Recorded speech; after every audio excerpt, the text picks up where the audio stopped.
యోహాను సువార్త 19వ అధ్యాయము 11వ వచనమండి. అందుకు యేసు పైనుండి నీకు ఇయ్యబడి ఉంటేనే తప్ప నా మీద నీకు ఏ అధికారమును ఉండదని, అందుచేత నన్ను నీకు అప్పగించిన వానికి ఎక్కువ పాపము కలదనెను.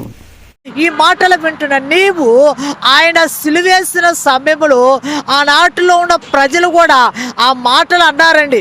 ఆయన 3 మేకులు పీక్కోలేని ఆయన మనల్ని ఎలాగ రక్షిస్తాడు అన్నాడు. 3 మేకులు పీక్కోవడం గొప్పతనం కాదు, కానీ 3వ దినాన మరణపు మేకులు పీకాడే, అది గొప్ప అండి, అది గొప్ప. మరణాన్ని గెలిచింది ఎవరైనా ఉన్నారంటే ఆయన ఒక్కడే, యేసుక్రీస్తు ప్రభువారు. ఆయనే మనల్ని రక్షిస్తాడు.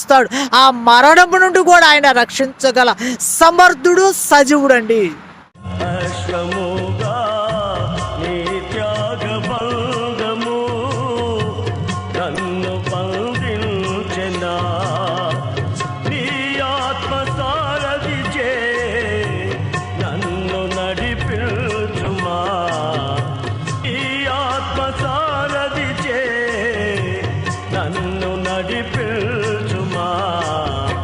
నా యేసు రాజా